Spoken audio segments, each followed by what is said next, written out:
Okay, we'll start the second part of endocrine system.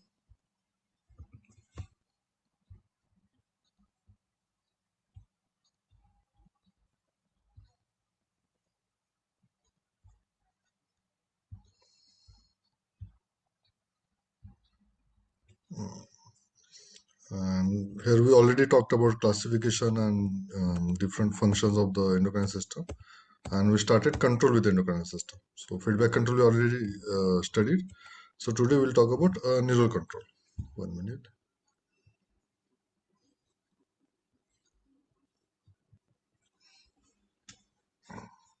Now, how neural control or neural nervous system affect the endocrine system? So, nervous system get a feedback from the various sensory receptors like visual feedback, auditory feedback, olfactory, gustatory, tactile feedbacks.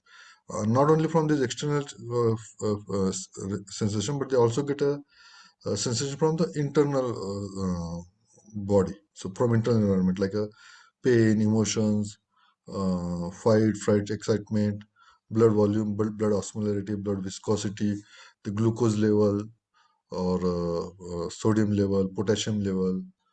So all this information from the internal environment also they will keep on receiving, and depend upon this all internal feedback mechanism or neural input will come into the brain.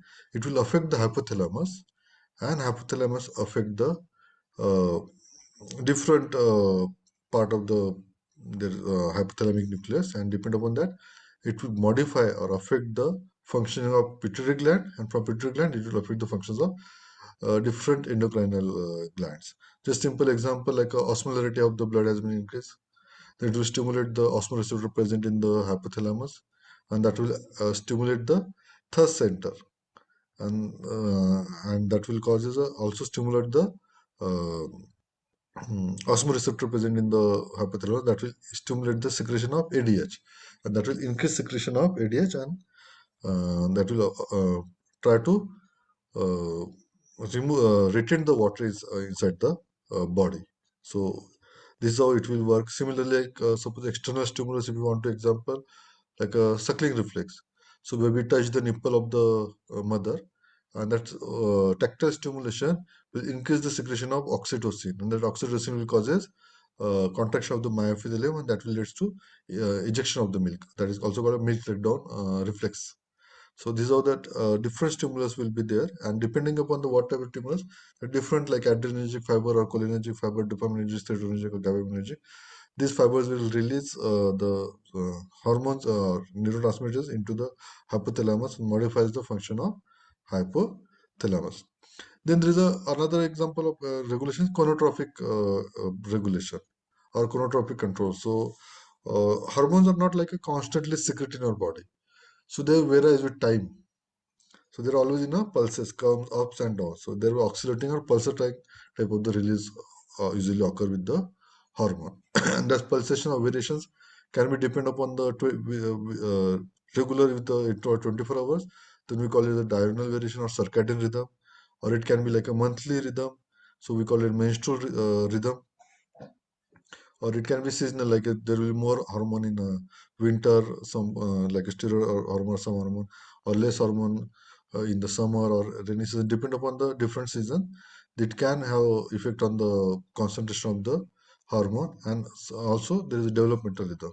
So as the age increases, the different type of the hormone will change their concentration in at the different age. So this is a chronotropic rhythm. Okay, I not get. So first we'll talk about the diurnal rhythm. So diurnal rhythm is usually a part of circadian rhythm, and that is suprachiasmatic nucleus is the main leader of the maintaining our biological clock. So that our brain is automatically get our brain doesn't need a watch to see the time. There is a clock, or his own clock has been set, and that biological clock, depend upon whether it is morning or afternoon or evening, it will have different pulsations. It will be sent by this suprachiasmatic nucleus and have different effect. Like suprachiasmatic nucleus is directly connected with the pineal gland, and that will secrete the hormone melatonin. So whenever there is increase in melatonin, it will feel like there is a daylight. When there is decrease in melatonin, it will feel like a night. here, and according to that, the rhythm of the different system of the body will be affected. Input, how the supercharged matter nucleus will come. It come with a visual auditory input. So when you are exposed to the highlight like a daylight, then even in night also you will not feel sleepy because of supercharged matter nucleus feel that it is a daylight.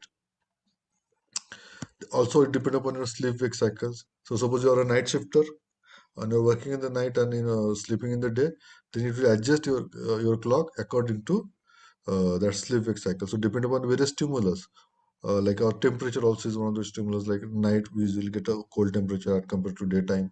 So all those inputs will come and they will decide their biological clock. And depend upon that, not only your endocrinal, or it also affects the metabolic. Like metabolism in night will be very low as compared to daytime. While in night usually growth, like anabolic functions are more occur in the body as compared to catabolic functions. Behavior also will changes in your night and day. Similarly, endocrine functions also work like a steroid hormone. There's a very high concentration early in the morning and very low concentration in the evening. So there are different diurnal variation. Now come to the menstrual variation. A common, one of the best example of menstrual variation is a menstrual cycle in female. So at particular time of the month, there is a very low concentration of the progesterone and average concentration of the estrogen, and that will keep on increasing the concentration of the estrogen. So just at the time of the menstrual phase, there is very low concentration of estrogen and progesterone. Now, as the menstrual phase is over, estrogen concentration slowly start increasing. Okay, the graphene follicle will keep on secreting the estrogen hormone under the influence of luteinizing hormone and follicular stimulating hormone. And then it slowly start increasing. And one point will come at the 13th day or 14th day of the menstrual cycle. There is a change in the orientation. So, like normally estrogen has a negative feedback. So, when a high concentration of estrogen will causes decrease concentration of the LH hormone, while high increase in LH hormone will cause increase in estrogen secretion. Now, but that negative feedback will be switched, and now LH receptors are sensitive for the estrogen, and whenever there is increased concentration of the estrogen, it will stimulate the secretion of the LH. LH secretion होगा, LH will increase secretion of estrogen. Estrogen will cause more secretion of the LH, and that will cause sudden LH surge, and it will squeeze the ovary from the it squeeze the ovum from the ovary. That is called ovulation. That occurs once the ovulation occurs, graphene follicle will convert into corpus luteum, and along with the estrogen, progesterone secretion will also start increasing. And as it continues, by the end of the 24th or 5th days, if ovum is not fertilized, then corpus luteum will disintegrate. Now there is no estrogen, no progesterone. There is a sudden fall in the concentration of the estrogen progesterone. So this is like a monthly variation also occur in our body. Then there is seasonal variation. Like I said, some hormones which more in the winter season, while some hormones very less in the summer season. Similarly, growth hormone also has a high concentration. Thyroxine hormone has a high concentration in winter season and low concentration in the summer season. Then the developmental rhythm. So what we can say developmental like growth hormone. There is a very high concentration of the growth hormone in intrauterine life. Then it will remain high in early childhood. But as the age passes fourth or fifth, there is slowly started decreasing in the concentration of the growth hormone. Then at the time of puberty, again there is an increase in the spikes of the growth hormone. And then slowly after the age of 18 to 20, they slowly start decreasing the concentration of the growth hormone. So it is a developmental rhythm. Apart from the other developmental rhythm is developmental rhythm of the corticotropic hormone or LHFSH. So corticotropin releasing hormone have very low concentration. They are also in a pulsatile form, and LHFS is also at a very low. They high concentration in the intrauterine life and in infant age group. But as after 1 or 2 years, there is very low concentration is going on, and because of that low concentration of LHFSS, there is also low concentration of sexual hormones like testosterone, estrogen, progesterone till the puberty. At the age of the puberty, there is a sudden rise in LHFSH. It is because of now these corticotropic cells which secretes the corticotropic releasing hormone. They'll become now less sensitive to the LHFSH. Previously, they are very sensitive, so they get to feedback mechanism, and, and there is very low concentration of corticotropic hormone. Now they are becoming very insensitive. This is called maturation of those cells, hypothalamic cells, and there is suddenly high concentration of the corticotropic hormone will be released, and that will initiate the changes in the puberty. There is high concentration of LHF research, and that will cause a more development of ovarian and testicular functional activation of the ovarian function, and it will remain high throughout the reproductive age group. And as the reproductive age group decrease, this concentration will also start decreasing. So this is like a developmental rhythm also. So these are different factors which affect the hormone regulation and all those things.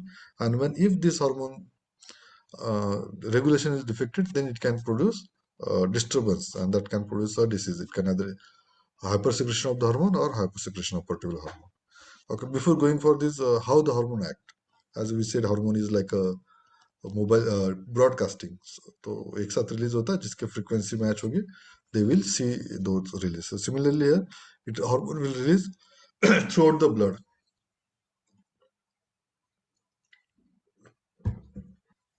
but it act on a cell which only only has a receptors for the hormones. Uri cells पे these hormones will act, and how these receptors are there. So these receptors are usually made of large proteins, and they are present in the all target cells, and it can be different type of also receptors. So they are very specific for the each hormone. So ऐसा नहीं कि thyroid का receptor insulin के लिए भी काम कर लेगा, इंसुलिन का कैल्सिटोनिन के लिए भी काम करेगा. It will not like that. They are very very specific, and they will act on a particular same hormone. They respond to only hormone for that they mean to be. And the location, they can be located on the cell surface. These are called cell membrane. Then we call it as an external hormone, like a hormones, sorry, external receptors. And these are the receptors for the peptide hormones, and also amine hormones like noradrenaline and adrenaline. While the internal also can be there, it is located inside the cell, either in the cytoplasm or in the nucleus. And these are the hormone like where hormone can penetrate through the cell membrane easily. So like a steroid hormone and thyroid hormones. So they can penetrate through cell membrane. So their hormones usually present inside the cell. Now there are a number of the receptors are also regulated, and that these are called there is increase in the number of receptor, we call it the up regulation of the receptor, and when there is decrease in the number of receptor, we call it the down regulation of the receptor. Now what happened? Now suppose this is a hormone receptors, and hormone is direct. So these hormone receptors will continuously keep on producing by the cell, and it will keep on appearing on the cell membrane. So endoplasmic reticulum में form होगा, endoplasmic reticulum से it will go to cytoplasm, from cytoplasm it will start appearing into the cell. Now suppose there is a high concentration of the hormone is available. Now suppose there are almost, these are 40 receptors are considered. There's one receptor, you can consider 10 as a. So the 40 receptor, we have high concentration, and now these all 30 receptors has been occupied by these hormones. So what will happen once the receptor occupied with the hormone? It forms hormone receptor complex, and it will show its effect on the cell, and the effect will occur. Once the effect will occur, this hormone will get inside the cytoplasm as a hormone receptor complex. This is called internalization of the receptors.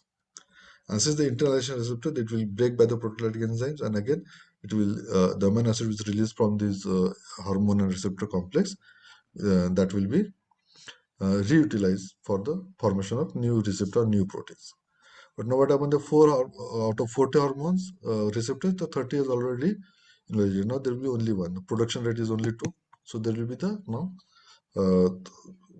20 will more add than the 30. Now the 30 again act, all 30 will go. Now there are only 20. So these are the number of receptors present on the cell will be keep on increasing if they get exposed to the high concentration of the hormone. And this is called down regulation of the receptor. Advantage of this down regulation that suppose there is a high concentration of hormone will be there, so they will have very exaggerated effect on the body. But as the time passes, the down regulation of the receptor will be there, and now the effect of the hormone will be start decreasing on the body, and it will like regularize the effect of the hormone. So even if hormone concentration बढ़ भी गया, then also up to some certain limit, we can control its effect on the hormone. Now, similarly, upregulation is opposite to that of the hormone. Now, there is suppose the 40 hormones has been formed on the cell membrane, and now there is only very low concentration of the receptor, so it will uh, occupies only 10 receptors present in the cell membrane, and this 10 receptor will get internalized, and already 30 will be there. Another rate of production is 30, so और 3 निकल जाएंगे, there will be 60 receptors will be there at next time, but it occupies only 10 receptors, so it will keep on increasing. So it will slowly, if there is a low concentration of the hormone, or if gland is functioning at a very low concentration, it will increase the availability of the receptors. Slowly, it will start increasing of the receptors present on the cell membrane, and that is called upregulation of the hormone.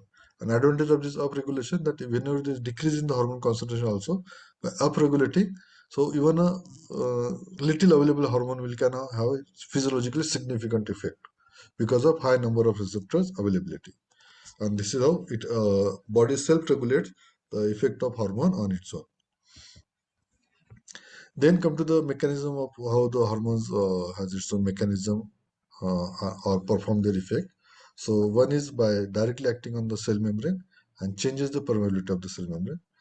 Second is by changing the gene expressions, and it is usually in intracellular receptors, uh, affect the gene expressions and produce a particular type of the exaggeration of the gene and particular type of the protein, and that protein will affect on the cell metabolism. Then it can occur through the second messenger system, like maybe calcium or inositol phosphate or other cyclic AMP or cyclic GMP. All those things will have effect, and they will affect the different group of the chemicals and shows its metabolic effect on the cells. And then either through the activation of the tyrosine kinase proteins, and the tyrosine kinase protein has its own cascade activation, and that will also show its metabolic effect on the cell. So first we'll through by changing the permeability. These are usually occur when a receptor present on the cell membrane.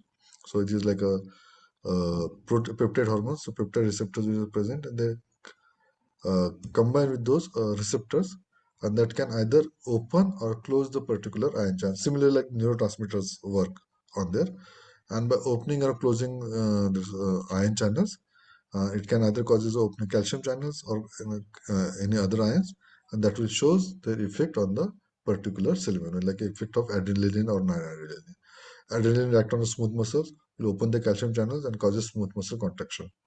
So it will increase the, or same thing, non-adrenaline also can cause opening of the calcium channels and can cause contraction of the smooth muscle, or sometimes release of the particular chemicals or other secretion of the glands through the exocytosis of the calcium ion. So somehow it will affect, and it will changes the concentration of the intracellular calcium.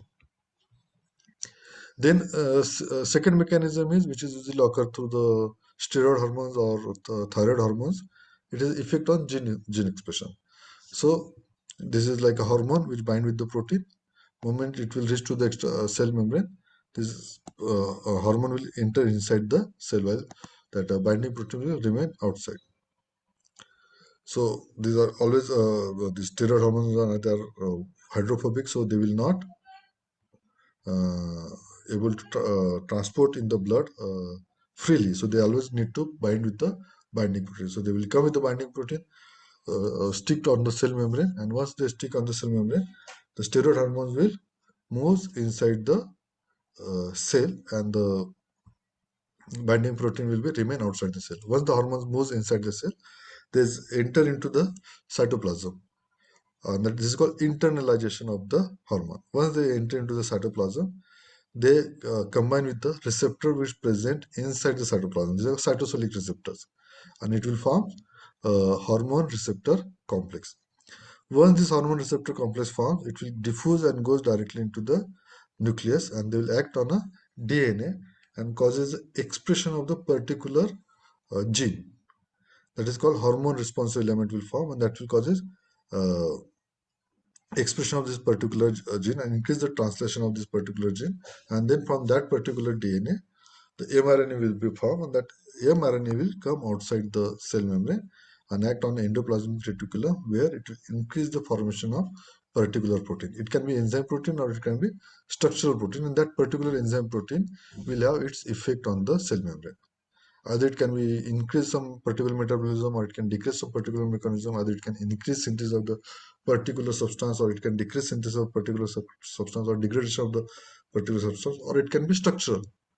So it can change the shape, or it can stimulate the formation of the more production of the more cells or something like that. So they all can be any type of the protein can be found, and that can show particular changes. Then come to the action through occurring through second messenger system. These are also usually through the hormones which cannot penetrate through the cell membrane. So there is a receptor which present outside, and there is an inside portion will also present, and this receptor will have the particular affinity for the particular hormone. So the hormone comes and it will goes to the act on the receptors, and they will activate the second messenger system, and that usually through the coupling with the G protein. So there is always G protein act on attached to the internal part of the receptors, and now these inactive G proteins, once they couple with the hormone receptor complex, it will become active form. The active G protein will be formed, and the G protein can have two types. It can be a stimulated type of the G protein, or it can be inhibited type of the G proteins. Once the G protein goes into the cytoplasm, it will activate or inhibit particular enzymes, and that will generate the second messenger system, and that is it can either stimulate and form increased formation of adenyl cyclase, or it can stimulate the formation of increased guanylyl cyclase system, or it can formation of the phospholipase system, or it can also increase calcium entry into the cell and can cause calcium conmodulate complex formation. And depending on the different type, hormone will divide hormone into type 1, type 3, type C, like that. So this is like a type A hormone, where it act through the increased activity of adenyl cyclase. So type 2 hormone, when they act on a receptor, G protein will act, and it will activate the adenyl cyclase. What adenyl cyclase does, it will convert ATP into cyclic AMP in the presence of magnesium hormone. And once cyclic AMP will form, that cyclic AMP will act on by phosphatidylester, can be inactive, or it can activate the protein kinase mechanism, and that protein kinase mechanism causes phosphorylation of the various protein, and they can activate either some enzymes or they can deactivate particular enzyme. Similarly, this also causes a activation of the guanylyl cyclase. So GTP will convert into GDP, and that provides energy for this function, and that can also have effect on the cell membrane. Then come to the guanylyl cyclase. It is type B fiber, and this is like a atyl natriuretic factor nitric acid oxidase, and it causes synthesis of the guanylyl cyclase. Similar way, like that causes a synthesis of the adenyl cyclase and causes cyclic GMP formation. Once the cyclic GMP formation, it will have response on the various protein kinase G. Like here it has a protein kinase A. A stand for adenosine. G stand for the guanylate. So the G protein kinase G will activate it, and that will these activated protein kinases are enzymes, and they can have their metabolic effect on the cell. Then third type of the hormone, that is C, hormone C, will act through the either calcium mechanism or phosphatidyl phospholipase mechanism. So as what happens, receptors act with the hormone, it will activate the G protein. The G protein will activate the phospholipase C, and that will increase the formation of phospholipase, and that will that phospholipase will split the phospholipid into the cell, and it will convert diacylglycerol inositol phosphate 3 or inositol triphosphate. This inositol triphosphate act on endoplasmic reticulum and release the calcium into the cell, and that can increase protein kinase C. Now there is a adenyl cyclase के साथ G था, A था, guanylyl cyclase के साथ protein kinase G था, और यहाँ पे calcium के साथ protein kinase C. And the protein kinase C will increase the activity of other enzymes and have their physiological effect. Another effect, it is also causes increased secretion of the prostaglandin, and that can also have an effect on the functioning of the cell. Then come to the calcium calmodulin complex. So this is a similar like the increased permeability or decrease, but it is not directly receptor or present with the calcium channels. But it is a hormone has a receptors coupled with the G protein, and this G protein will act on a nearby calcium channels, and that will open the calcium channels. And as the calcium channel opens, calcium enter into the cell, and also it act on the endoplasmic reticulum, that will also increase the calcium concentration inside the cell. And this calcium will combine with the calmodulin, another compound which is present in this cell, and forms calcium calmodulin complex. And this calcium calmodulin complex has an internal enzymatic activity, and it can either increase the enzymatic activity of other metabolic enzymes, or it can decrease enzymatic activity of other metabolic enzymes. It can increase and decrease. Now, one of the best example of calcium calmodulin complex in a smooth muscle. When the calcium calmodulin complex is formed in the smooth muscle, it brings about the contraction of the smooth muscle. Apart from this, plain calcium will increase. It can cause exocytosis and can cause a secretion of the either enzymes or any other secretion from the cell. It can initiate the secretion of the cell, and that will show their physiological effect. So these are about the second messenger. Now they come to tyrosine kinase activation. So it is a type D type of the hormone, where the receptor has a two portion, extracellular portion and long intracellular uh, mm, portion, and where it can causes a phosphorylation of the tyrosine kinase, that is called also intracytoplasmic tail. Once the hormone receptors uh, uh, react with the hormone, they had intrinsic tyrosinase activity. And once they become active, they will start causing phosphorylation of this tail point and increase protein tyrosine kinase. And that protein tyrosine kinase enzyme will act on the intracellular substance, and either they can activate the enzymes or they can increase gene expression and shows their physiological effect on the body. Another thing, another second type of the tail will there, when they expose, they causes inactive tyrosine kinase will be there. Tyrosine kinase will remain attached to the tail, and the inactive tyrosine kinase will become active. Now here itself has a tyrosine kinase activity in the tail, where here it has a receptors for the tyrosine, and that intracellular tyrosine intrinsic activity will occur, and they will convert inactive tyrosine kinase into active tyrosine kinase, and that will again causes phosphorylation of the other proteins and can show their effect through the gene modulation.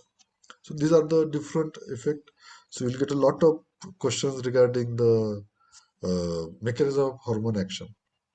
So please go through it, and once you understand this mechanism of hormone actions, it will be very easy to understand how the different hormones functions, and their how we can modify their functions and pharmacology of the endocrinology. Okay. Now, how hormone assay can occur? How we can measure the hormone? Now, the problem with the uh, hormone measurement is that uh, they are not at a constant concentration in the body, okay, fluctuating or decrease. So, first, when you want to assess any hormone, you must understand their biological rhythm, circadian rhythm, and also consider the age and sex of the individual. So there are different concentration in the different individual. So then only you can able to clinically interpret those reports. So just number is not important, but it has to be related with the timing when that has to be taken, and at what age and which whether it is for male or female. Depend upon that, the different concentration will be there, and also it related to the um, food habit and other things. So, okay, at the end of this slide, I will explain one very strange case which occur. I forget the name of this, but I will explain that. So first we'll see how we can do. How we can estimate the hormone concentration in the particular individual. So there is a age-old effect is a biassay. Here what we'll do, we'll inject the plasma, जिसका भी हमें hormone ऐसे करना है in experimental animal, and we'll see the effect on that experimental animal. तो biological effect क्या होगा? Just suppose you take a plasma from the any female who has a any suppose a malignancy or something, and we're expecting high hormone concentration in that, like estrogen, progesterone. If we inject that plasma into the any uh, female mice, then it can cause ovulation in that female mice. So these are biological effects. So it doesn't give exactly the quantitative estimation, but it can give uh, qualitatively कितना effect हो रहा है, क्या हो रहा है, that can give it is a present or absent, or if it's present ज़्यादा है या कम, exact measurement you cannot give. Second thing, it is time consuming. You have to wait for that. And third thing, it is not constant. So it is not very accurate. It is very relative. किसी इसमें animal में बहुत कम इसमें हो जाएगा, किसी में ज़्यादा हो जाएगा. So it is not very good for clinical point of view. So we doesn't use this. But in experimental, we can do when we don't know the effect of the hormones. So what we can do, we can inject those hormones into the animals, and we can see the what effect can occur in those animals, and accordingly we can study the various effects of the hormone. Then second is the immunoassay. Here the antibodies are formed against the particular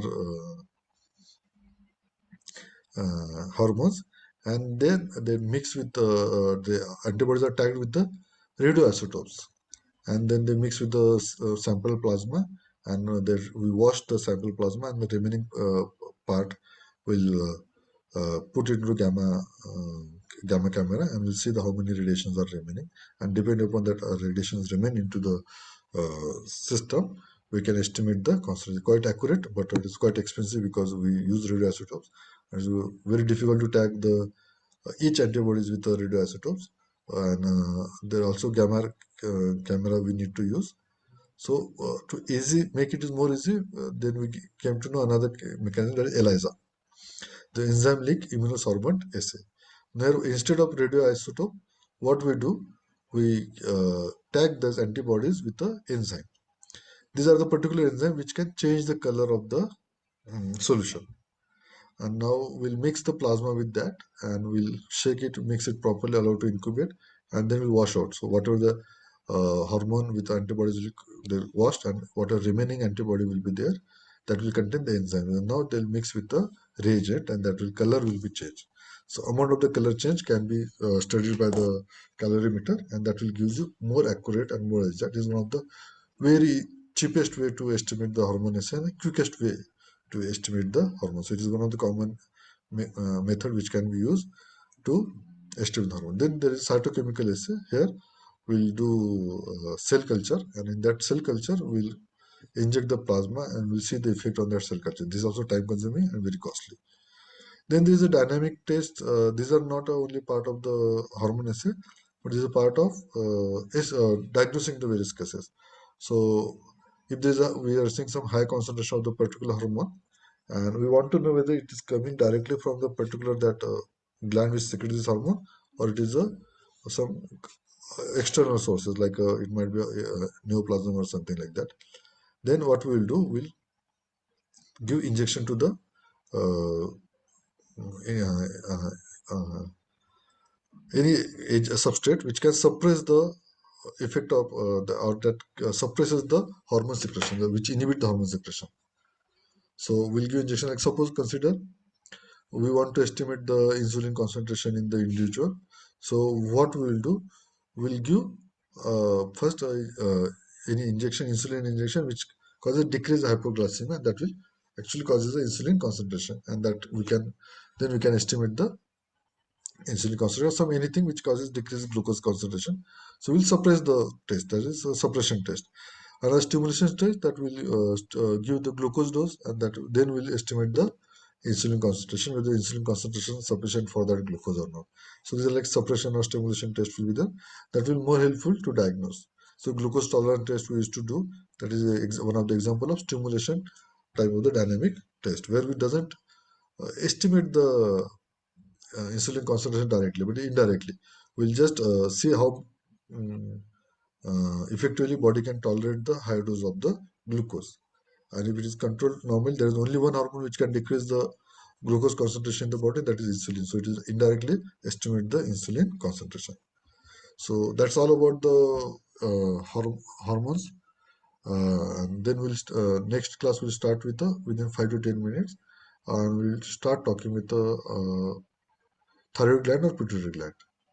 Okay.